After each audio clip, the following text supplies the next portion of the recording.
Good morning and welcome to Sports and Shorts Tailgate Edition, right here on 92.9 KVRE, streaming online at kvre.com and on iHeartRadio. With Tracy Simpson, I'm Mark Oliver. Tracy, hope you and your family had a great Thanksgiving holiday. How you doing this week? Oh man, are you kidding me? The tryptophan's still flowing in my blood. I'm still trying to get it worked out. I don't know if that's going to be a possibility. But already, with all the games we watched, playing football outside, of course, there's nothing left in the freezer, refrigerator at all. You know, we just don't have a lot of leftovers at our house. But, we're just blessed. We really are blessed, Mark. And, how was yours? Everything good? Yeah, absolutely. The pumpkin pie is still on tap. My wife knows to make multiples for me. That's my favorite Thanksgiving treat.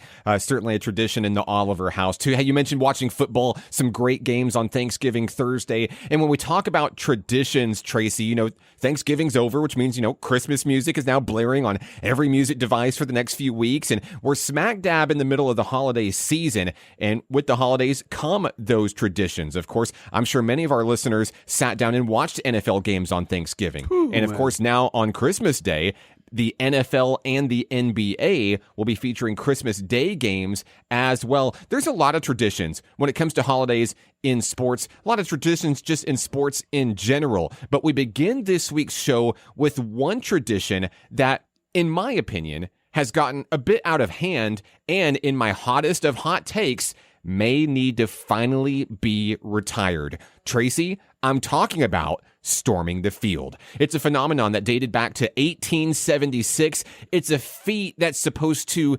encapsulate the euphoria that fans feel when you take down a top dog in competition against immeasurable or impossible odds. But in this year alone, college football fields have been stormed more than 25 times. Hey, including even the Arkansas Razorbacks in their win over number 4 Tennessee. But I can assume you, out of those 25 plus times, it wasn't always just some nobody, some underdog beating number 1 in the nation. In fact, that's not the case at all. Last week, the tradition reached an infuriating low when number 21 Arizona State stormed the field against number 14 BYU in a 28-23 victory, taking down the goalposts despite there still being 1 second left in the game. The Cougars had one last play to run in a one-score ball game. It resulted in a 13-minute delay to remove fans from the field and reassemble the goalposts. Now, while BYU was not able to do potentially the funniest thing ever and score and win the game, once that final second ticked off, the Sun Devils win. The fans stormed the field a second time to finally celebrate. The end result for storming the field twice, including a 13-minute delay to the game and reassembling the goalposts, a measly $25,000 fine for Arizona State from the Big 12. Tracy, have you ever stormed the field before back in your football days? Me as a player, never. Not as a player. As a fan, well, I got to say, maybe a couple of times. Okay, just being realistic. Never went up on the goalpost, I'll be honest with you. But as it is right now, yeah, because it was a tradition, it meant something, Mark. But you're right. It's got out of hand. And literally, this is a potential hazard to not only the fans, but also the team members, also people working, at the stadium. So this is something that, like you were talking about, meant something. It was a tradition. Well, that's not the case anymore. This was a lackluster score on the game. And sure enough, it wasn't like 1-2, the Rose Bowl, the Cotton Bowl, it wasn't the championship. This was just a measly game that really got out of hand. And then adding insult to injury, possibly, you've got the fine that wasn't nothing. Now, the SEC, let's say, on the other hand, times 10 on that one, because average is 200 or 250,000. But 25,000, and you go back that many times this year, and we're not even in the championship series yet. So how do you determine when and what and when not to storm the field? I don't know, man. Or do we put razor wire around the stadium and call it the I don't know. That's a great question. Storming the field, and this also really applies to storming the court in college basketball as well. Mm-hmm. But specifically for college football, storming the field really is a tradition that is supposed to be meant for the biggest moments in the sport. I'm talking like your kick six, your Auburn defeating Alabama against impossible odds to take down the big dog, excuse me. But of course, there's not somebody down there with a clipboard saying, yeah, this win warrants it. Come on, guys, come on down, come on down. Right. And this wasn't even the only time this week that fans stormed the field before the game was even over.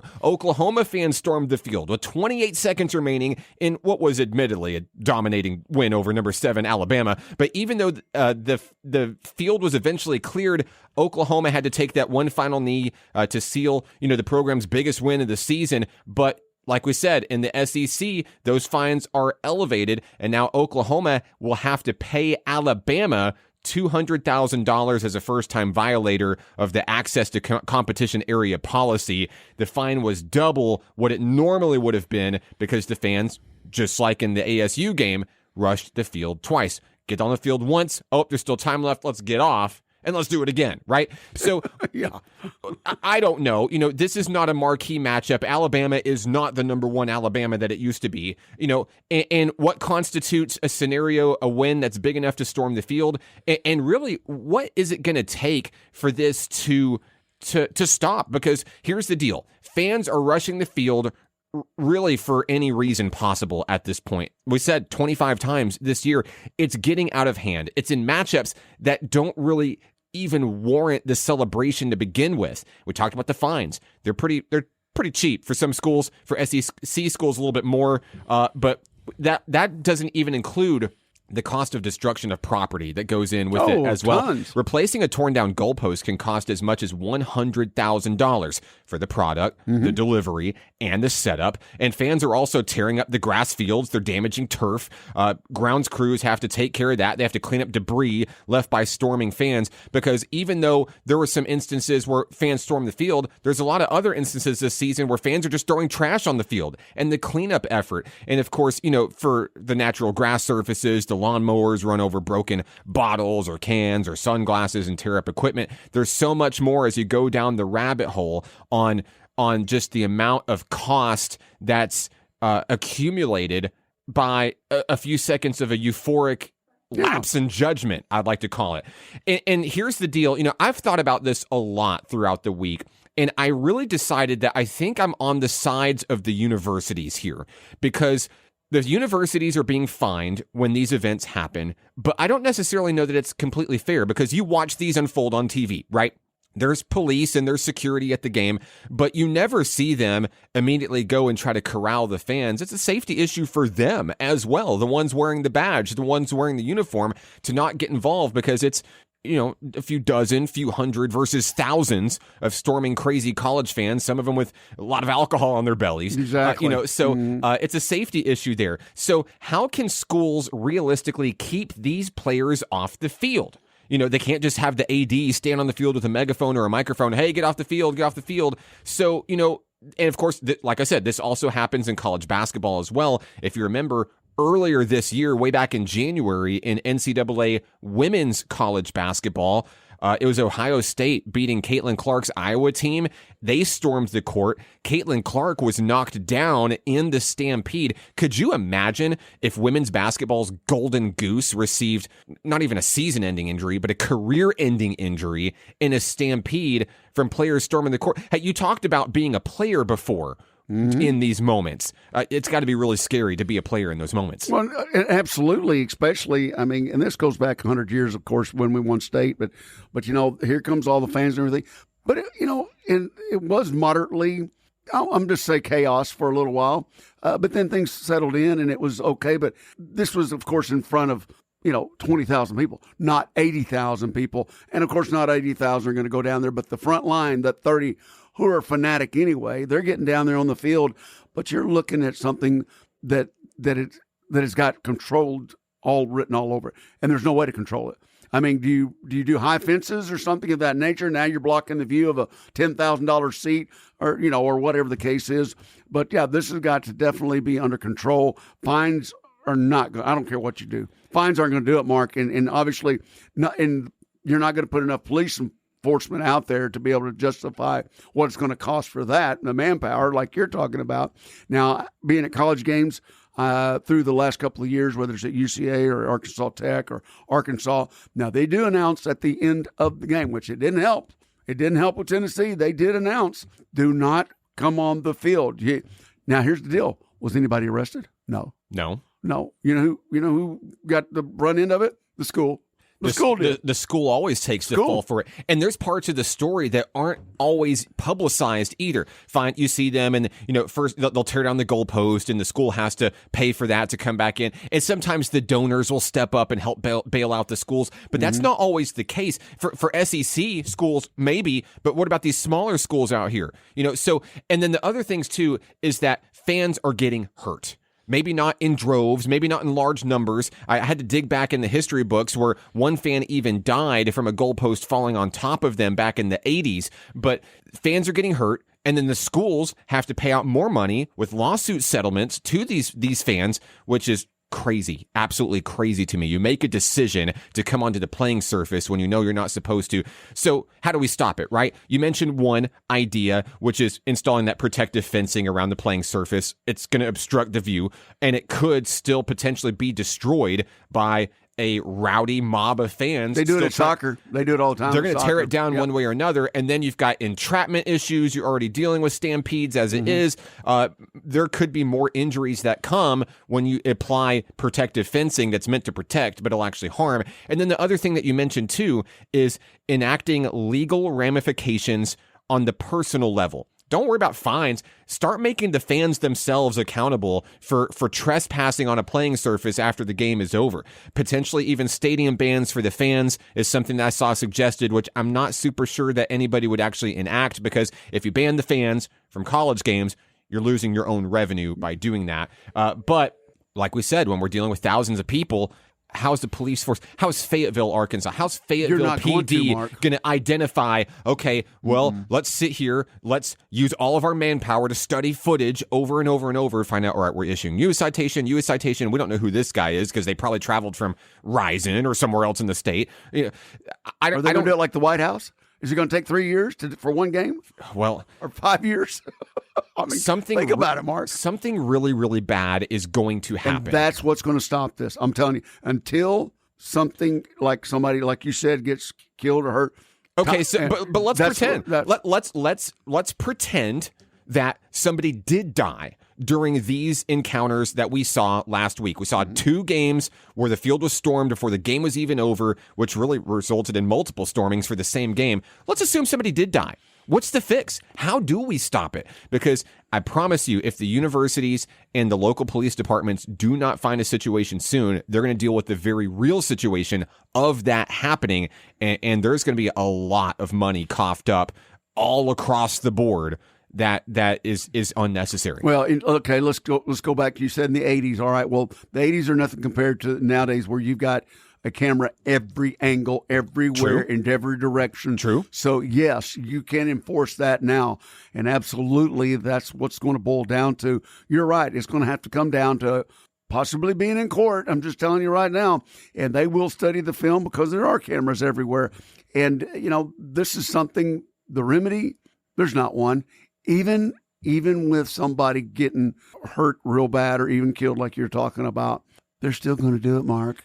But I'm telling you, they're going to do it. Until the ramifications go down to the personal level, until there's accountability for that, I don't think anything's going to change. But we would love to hear from you guys on this situation. What do you think is the best possible solution for storming the field? You can text us anytime, 501-915-1300. One thing for sure, Tracy, it used to be a really cool tradition, a really memorable moment. Meant something. I think it's lost its luster now. More to come on this week's show. Don't go anywhere. We've got a big college football game later today, Razorbacks and Missouri. We break it down when we come back on 92.9 at KVRE. Second quarter coming up. And we're back, quarter number 2 on Sports and Shorts Tailgate Edition on 92.9 KVRE with Tracy Simpson. I'm Mark Oliver. Tracy, we're going to stay with college football for quarter number 2. There's a big game today. Arkansas on the road at Missouri. Arkansas, hey, better late than never, right? A 35-14 win over the Louisiana Tech Bulldogs. Hey, we're going bowling. Hooray! 6 wins. Can you believe it?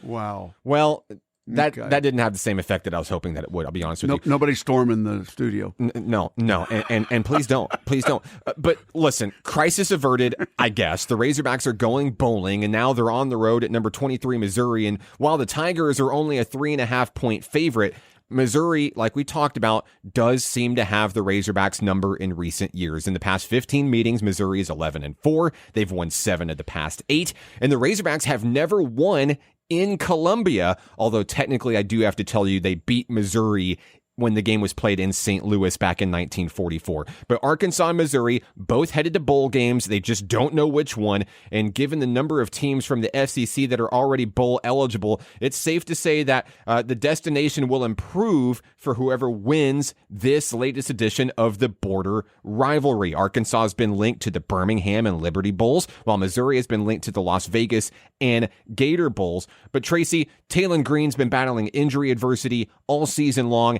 and he's looked really, really good in the face of that pressure. He's accounted for more than 3,000 yards of total offense this season. His dual threat ability was on full display in the win over the Bulldogs, throwing for 221 yards and 2 touchdowns while running for 61 and 2 more scores. So, hey, big win. Kind of saw that this one was going to come.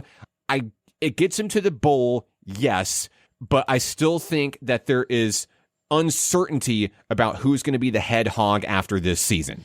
Mark, here's the deal. And 6-6 is one thing. All right. 7-5 is a different animal altogether. Then you tack on a bowl win, you're 8-5.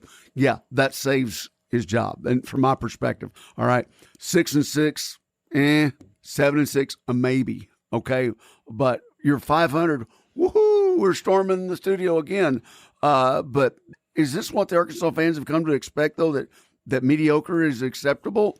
Because I know it's not in my playbook. I don't know. I think they're used to mediocrity, but boy, they expect so much more. I know I say it all the time. I'm not a Razorback fan, but I will say that Razorback fans are likely one of the most passionate fan bases in college football, if not the most passionate, because after a loss, you listen to any sports talk radio show for hours and hours and hours. You know, all these other stations have, 3-4 hour long post games where they'll let the fans call in. Boy, I don't know whoever decided to do that. That's a really dumb idea. But they're so passionate and they want a winner so bad, whether it's baseball, basketball, football. If track and field was better publicized, the Razorbacks would be all over it because it has been a dominating force for the University of Arkansas. But here on the football field, no. I mean, it's not what the Razorbacks have wanted. They're very disappointed, and they're always calling for the head of whoever the head hog is. I like Sam Pittman. I do. And I do think that some of the accountability falls on the players as well. Plus, I mean, also, they're going against the best teams in the nation. I know you can make the argument for Big Ten teams this year specifically, but in the SEC, it's no cakewalk to get to where you are, and they've had some big wins this year. The win over Tennessee was very, very special. Close game against Texas, close game against ranked Oklahoma State. A lot of games woulda, coulda, shoulda. This team really underperformed this year when it was capable of so much more. Well, and that's the whole essence right there. Should have. Could have, would have, but we've been doing that now for the last 4 or 5 years now. Shoulda, coulda, woulda. But here's the deal: that may be the one. I don't know. One key to him saving his job is that win at Tennessee or the closeness at Texas. But it will really help him out if Missouri. If we just get that one win up at Columbia, and there's a possibility there. But the essence of it is, I don't believe in you were talking about 3.5 point spread. I don't see as that being a factor. It just so happens that Vegas had them winning against Louisiana Tech by 19.5, and we win by how many? 20.5. Wait, what? But then again, we go against Ole Miss, and they're a 4-point favorite, and they win by 60-something, so I don't know, or whatever it was. Anyway, a lot. But here's the deal: everybody throws a blind eye to that loss. They're like, okay, yeah, and then, but on the reverse side, they really don't bring up the win against UAPB either. So, so what the possibilities are, Mark, here's the bottom line. They win at Columbia.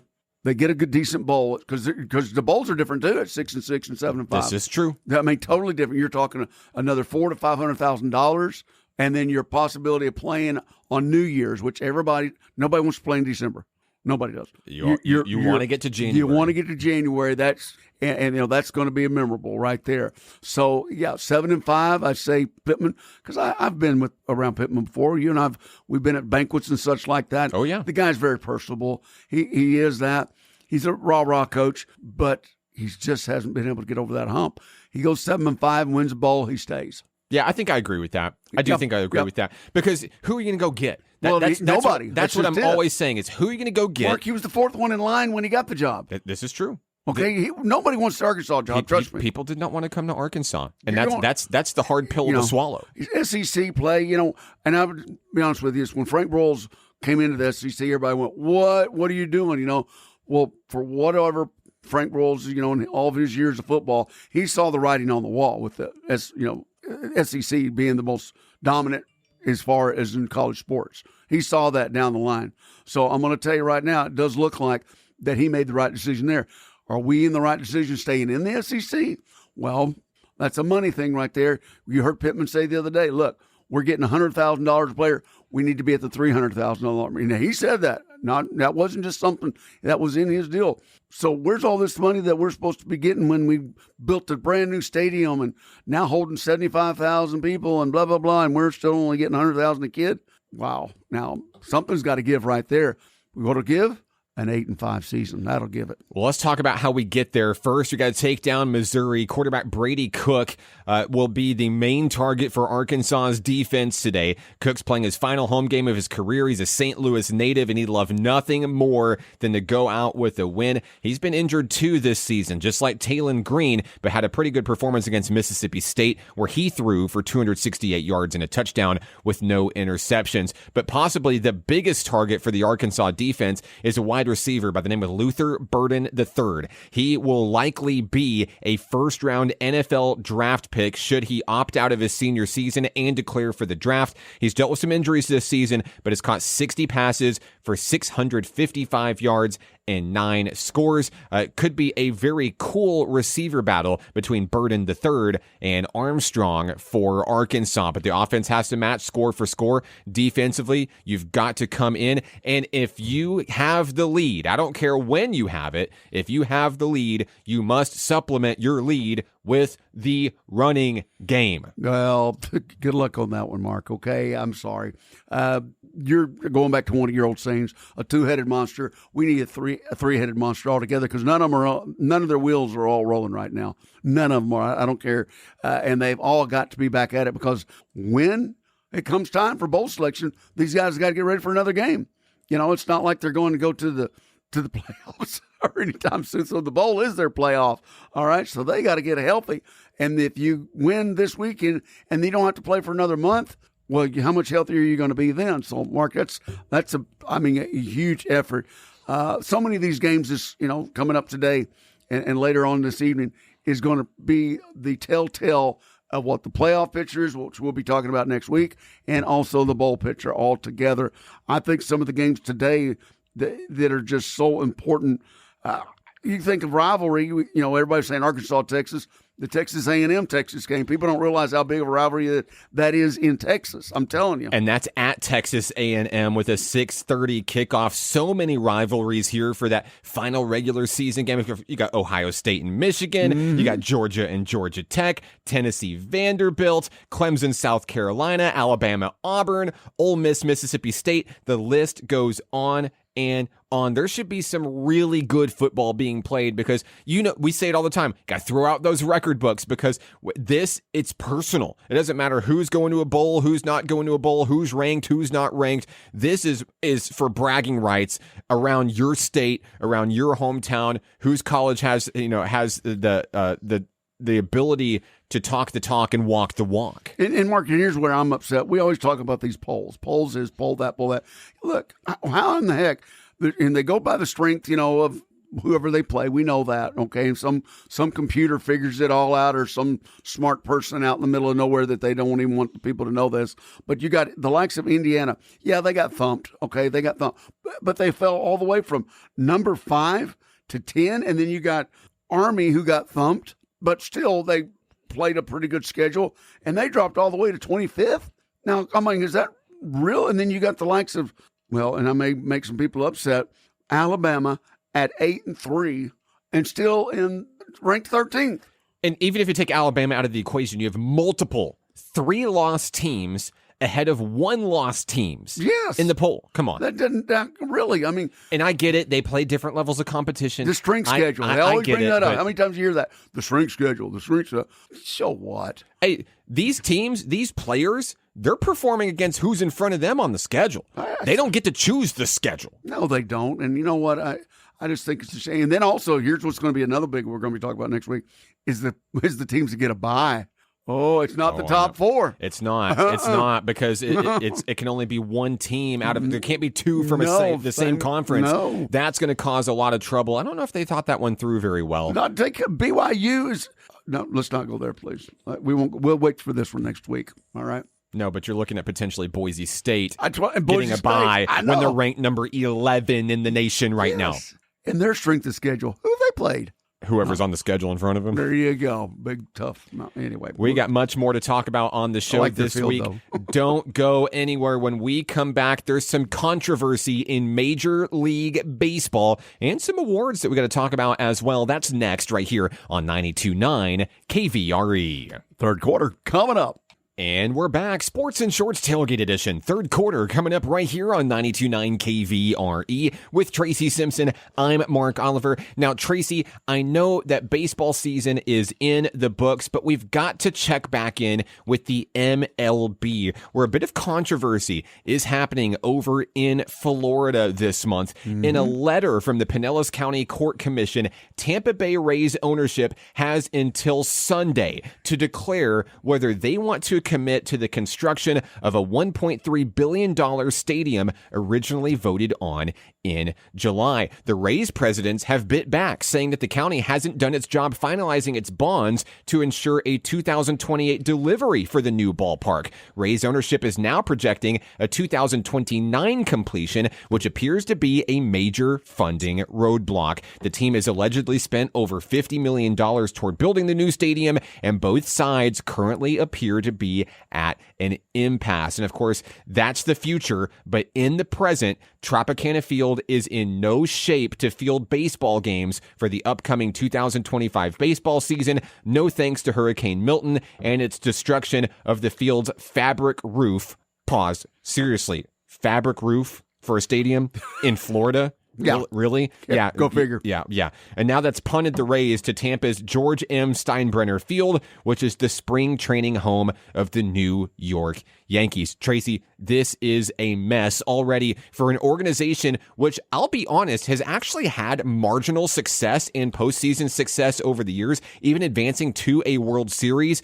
Despite that, not a lot of fans really show up at these games, but they still voted to support the building of a brand new stadium. What do you see happens here? Mark, you and I touched on this not too long ago. I've got a buddy of mine that lives down there. Matter of fact, my old roommate in college that lives, there in the Tampa Bay area. He can get tickets anytime. Doesn't matter. Box seats, doesn't matter. I mean, even when they got into the playoffs, what was it, 3 years ago? No problem whatsoever, okay? So as far as the fan base, I don't think the margins coming there is, of course, the taxes are what's builds any stadium around the area. But you hit it on the nose there. But what in the world are they thinking? I mean, you're putting $1.9 billion? And so let's be realistic. When's the next hurricane coming through? Next year? Or better yet, wow. It's not when, it's how many. It's how many. There you go. So I can only imagine how many people are down there. A lot of retired folks. Sure. Right? A lot of retired folks that don't go to baseball, could care less about baseball, but they voted it in. I'm just questioning. I would do another count on on the voting issue there, man. Well, I'm telling you what. I think even if you don't love the game of baseball, there's so many positive benefits, I think, to the area just for the tax income revenue that comes in, the tax Yeah, revenue yeah. you bring in. I mean, the tourism itself. And I get it. Tampa Bay is, the Rays are not America's team when it comes to baseball, but they're not terrible either. I mean, they finished 2 games under 500. They were 80 and 82 last season, and in somewhat of a lackluster year. They've had some really good talent walk into their doors, and sometimes they walk out those doors and head to other teams real quick. But this really appears to be a recipe for disaster on all fronts. So first, this week, the MLB has adjusted the Rays' schedule for the outdoor facility. Remember, they're playing at Steinbrenner Field. That's the spring training home of the Yankees. Not the same number of stands that the MLB stadium has, which might now allow games to be full, unfortunately. But anyway, to try to limit the Rays' exposure to home games in the heart of storm season, they've adjusted the schedule. Now the Rays are going to play the majority of their home games in the beginning of the season before July 1st, and then after the All-Star break, just 30 home games and a majority of road games for the rest of the season on the road. This means late in the season, this is going to put your most marquee, high-stakes matchups likely on the road, and we know how important that home field advantage can be in tight playoff races. And when's the biggest months for baseball? It's not April, it's September. Exactly. And now that's going to beg the second question, will home, in air quotes, really feel like home for the Rays this year? Because they're not playing in Tropicana, right? And then lastly, and this one is quite baffling to be honest, the voters voted for that stadium. I don't know that this is going to magically improve attendance numbers and help bring their income in. The real question is Pinellas County says we've done all that we can do right now. The Rays don't seem like they want to fork up the $1.3 billion on their own. Is this truly the beginning of the end for the Tampa Bay Rays? Well, and that's what it appears to be. I'll be honest with you. I mean, it's sort of strange, Mark, that I see this going hand in hand, that their stadium gets torn down. And I know it was an act of, Mother Nature, so to speak, but also that this tax proceed, vote went in. And then the stadium gets knocked down, and now they're having a controversy over where they're going to be playing and when. And now their schedule, I don't see how it could be the beginning and the end because everybody's trying to bend a little. I really don't. Now, the bottom line is, will the owner fork up more money? Okay. Now, they obviously are wanting that tax to come in and help them out a little bit more. But why should the burden be back on them when who gets the revenue from it? The owner. And I know he has to pay a little bit back in taxes, but still, the owner, he's the one that benefits from this. Now, here's the key to this whole, what I think is the whole picture. This is not his biggest, the owner for the team, this is a write-off for him. This isn't his big to do. He's a huge businessman. And so if it leaves, he's going to make money when he sells it. Now, that's something you need to look into also, what he paid for it, and then what is the sales, what's going to go on the sell block. Because you know what? I don't think he cares one way or another. It's really up to the folks around that area, and I don't think it's going to happen anytime soon. I'll be honest with you. Because let's go to Texas Stadium. Let's go over there real quick, Okay. And I know they've been in this. They won it. They've been there. Yes. But in the off season, people go there. The tourists go there.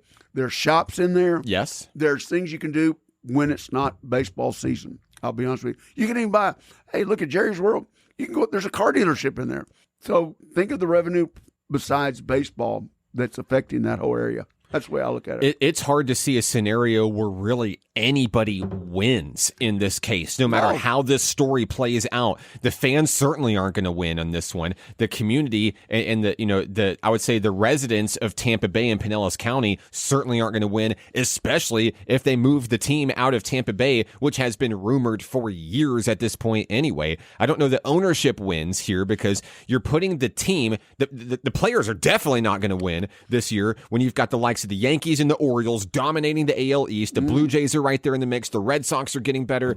You're putting them at a temporary field. So many limitations. You've messed the schedule up. And I get it. They're trying to do the right thing with the schedule, but you better win right out of the gate in April and May, because by the time July, August, and September come around, you're going to be playing with your back against the wall and testing who you are as a baseball player.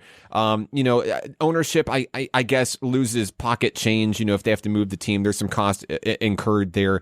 The only winner is if the team moves. The winner would be wherever the team moves to. Yeah, Maybe it's like Nashville. Nashville seems like the biggest market somewhat in the region that could really benefit from having an MLB team. Well, and just like you said, though, Mark, like what you said a while ago, look, they go to that other little stadium, the practice stadium is what I'm calling it. I mean, it's essentially that. It's a minor league baseball stadium. It's going to look like they're filled up.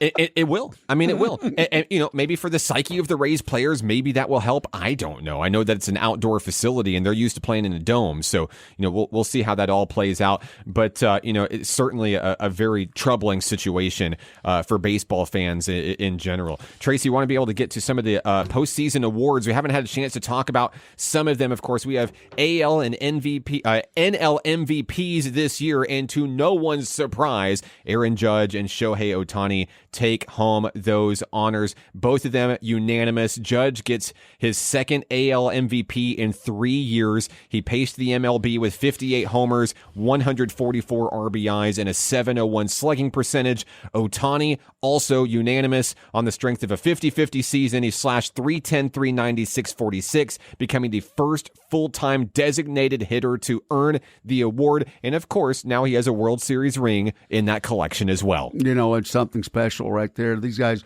it means so much to the ones that are outside the bubble looking in, if they didn't win the World Series, of course.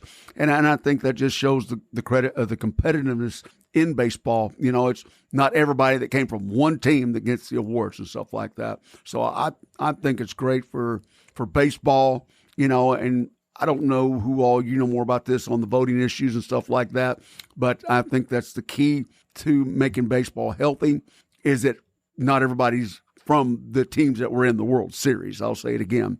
But I think that's just healthy for the whole team, whole aspect of baseball itself. Yeah, absolutely. The game is in a really, really good place right now. I know that, some of our listeners may be more, trending towards NFL or college football, even NBA.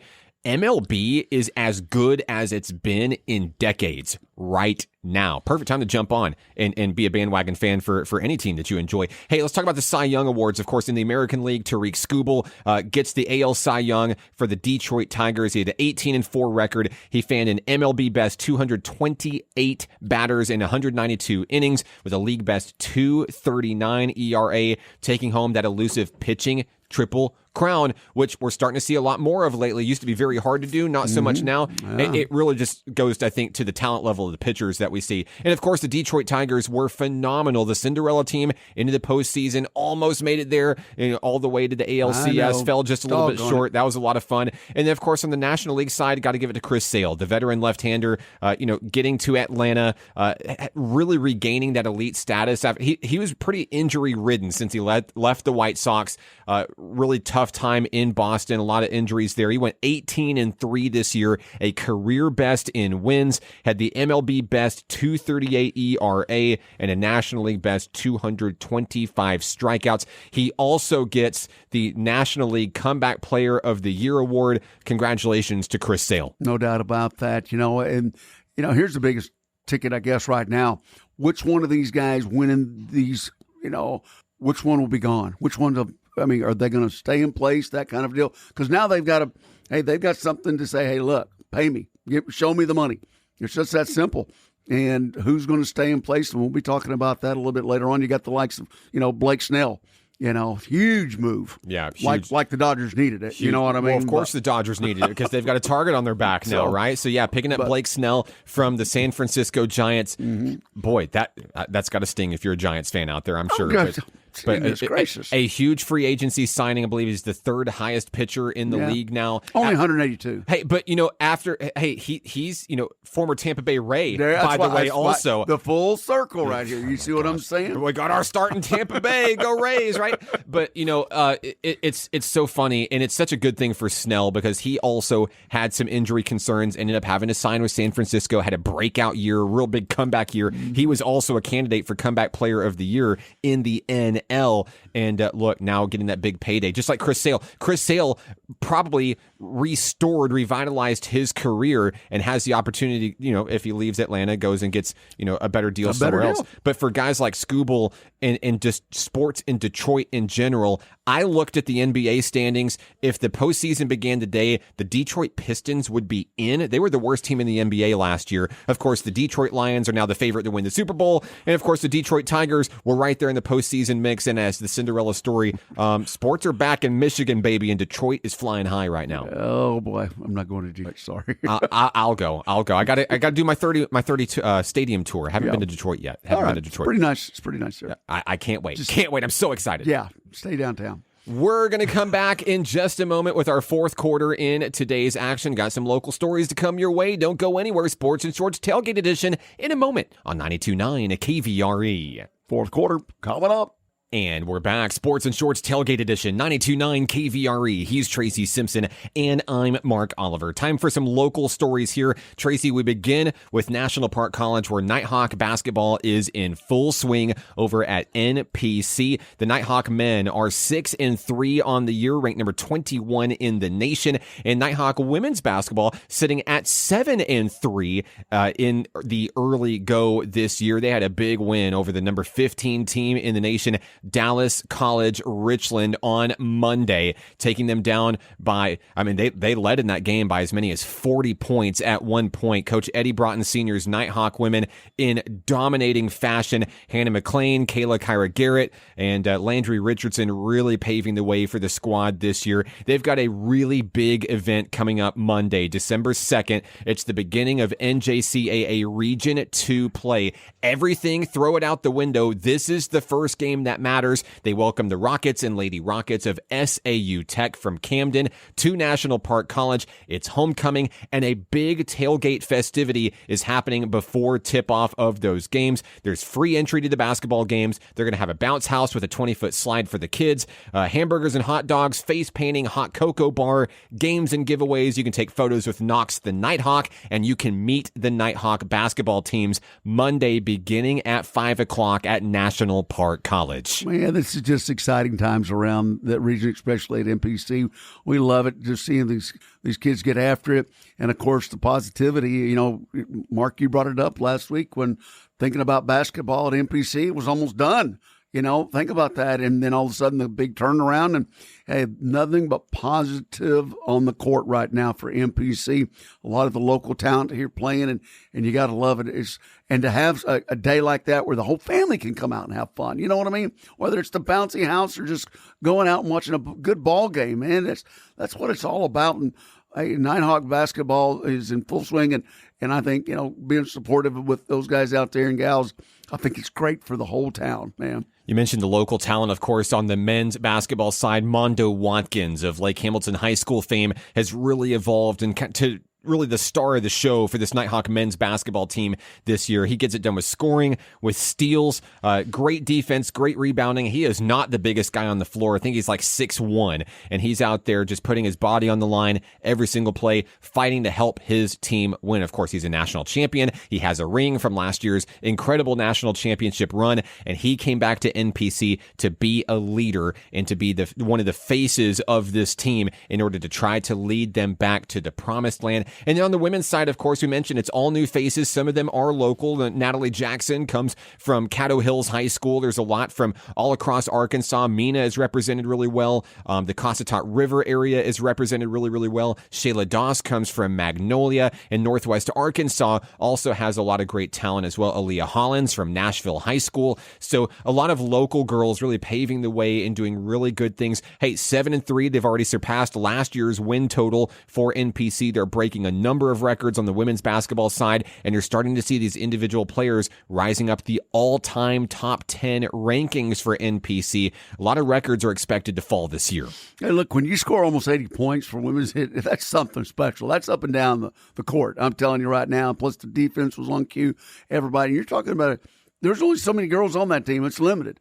And to have that big of a turnaround with that, you know, few girls and to scoring like that, look, that's positive, man. I'm pumped up for Nighthawk basketball. And of course, this SAU Tech matchup is going to be a big one. The Lady Rockets are usually the ones winning the Region 2 championship and heading off to district and even nationals in recent years. So to start conference play with the big dogs, so to speak, in your own house. That's how important this matchup is, not only for the women, but for the men as well, as NPC and SAU Tech both are expected to compete for that Region 2 postseason championship, a banner that NPC, kind of funnily enough, still does not have, despite having a national championship. They've never won their region, and they've never, ever played in the district tournament because of that. So they're chasing down some of those loose ends, some of those missing puzzle pieces to the trophy case.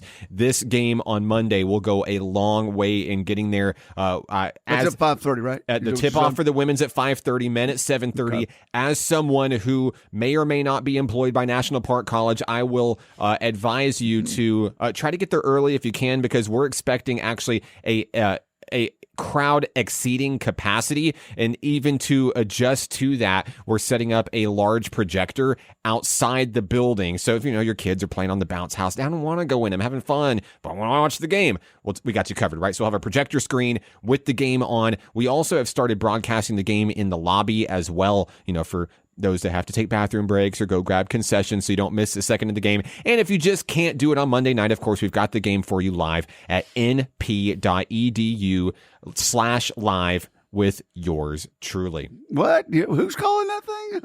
Well, I've been doing it a long, long time. And somebody asked me, how many games have you broadcasted for National Park College? I'm still working on the math on that, but we're talking hundreds at this point over the years. It's been an incredible run for Nighthawk Nation for sure. Hey, a lot of things going on, and plus, and I wouldn't say that any kind of, but Champion College is doing real well too, and they're playing OBU, by the way. How about that? Yes, Champion Christian College is not afraid to play anybody, and they've taken their lumps for some of these teams as well, but they were on tap for OBU's home opener for men and women's basketball, and it's certainly good publicity for the city of Hot Springs. That's what I'm saying. Encourage them, and of course they do a lot of traveling like you guys do a lot. So, and there's being a small school like that, hey, sometimes the road's a little bumpy, but you don't see them backing down. But I'm pumped up for the whole area. I mean, this is something special. We got a lot of high school ball games going on right now, and certainly a lot of course, this is the time of the year when you see a lot of tournaments, and you might see one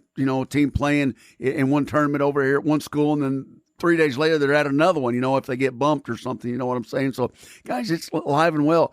The weather may be cold, but it's always warm inside at one of these gyms. So, get out and enjoy some of these games. It's unbelievable. We're just now getting into the basketball season. And like I said, we've got lots of good teams around this area. And, Mark, I'm going to go back real quick to this.